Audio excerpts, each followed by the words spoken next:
Hi and welcome to The Winning Factor.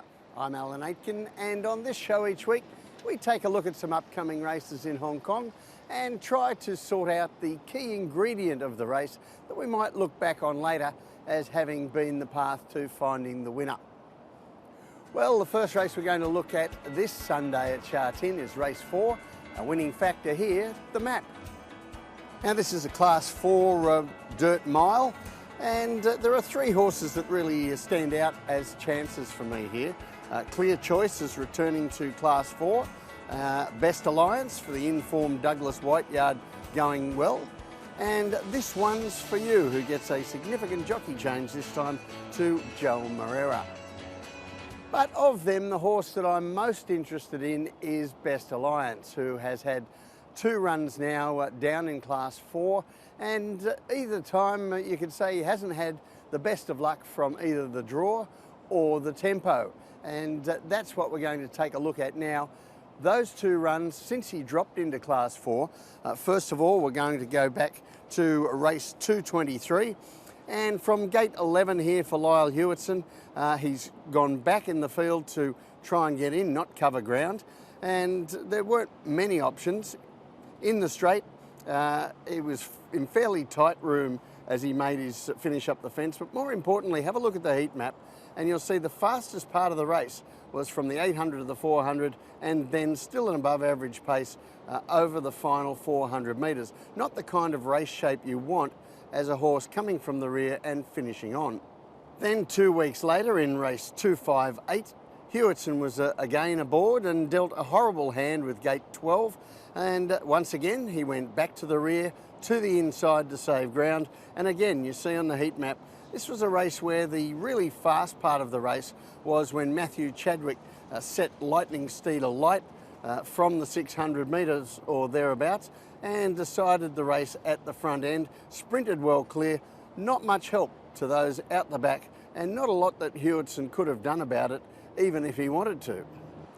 I feel a little sorry for Lyle Hewitson that he's not still aboard here, because he's had 2 terrible scenarios presented to him with Best Alliance, and now Alexi Bedell is the lucky man who takes over when all the cards seem to be falling right. And let's take a look at the map for this race.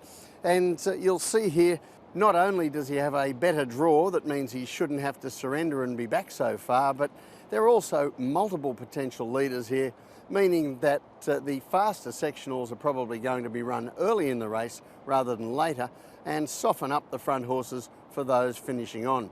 Clear Choice will probably be in front of him. This one's for you, probably behind him, and Best Alliance right in the sweet spot.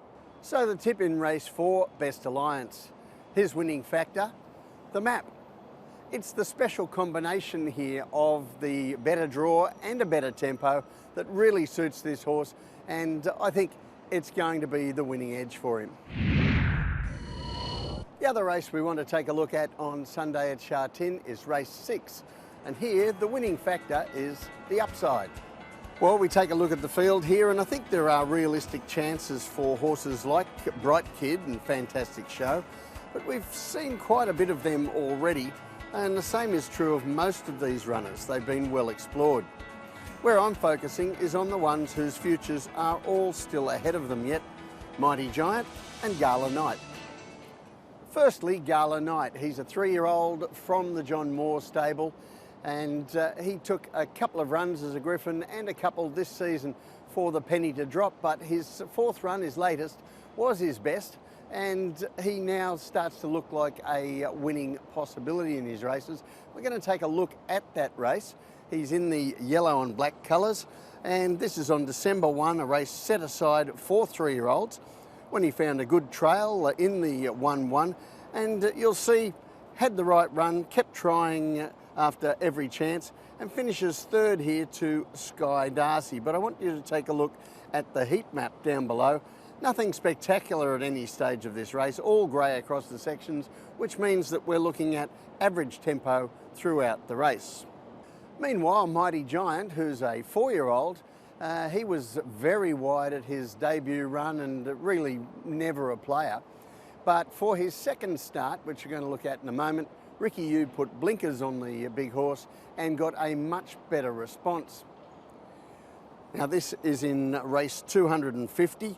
The pace quite soft in the first half, as you see on the heat map, and you see Mighty Giant in the blinkers in the yellow and green colours. He was a little bit strong, so Alex Lai came out 3 wide with him about halfway through the race, and you'll see he's out there from about the 600 to the finish. And on the heat map they sprinted very strongly, above average splits for the last half of the race, but Mighty Giant was able to keep going despite that extra ground covered, and he keeps on really well for second. Now obviously those were both races run to suit horses nearer the lead for the main part, and I think this one will be as well. When we take a look at the map, we've got a ready-made leader in Carefree Prince, a horse who has led most of his career, and he might well set the tempo here, but it doesn't look like he'll set a strong one. And I think we'll have Gala Knight and Mighty Giant both able to sit up close to the speed as well. We've seen that Mighty Giant can sustain some strong final sections. So the tip in race 6, Mighty Giant. The winning factor, the upside. Well, he and Gala Knight are not the only lightly raced horses here, but they are the ones that have got a little bit of form recently, and I think that sets them apart from the well-explored horses in the race. And I think that Mighty Giant's ability to run those strong sections at the end of his race sets him apart from his 3-year-old rival. Well, that's it for the winning factor this week. Good luck on Sunday. We'll see you next time.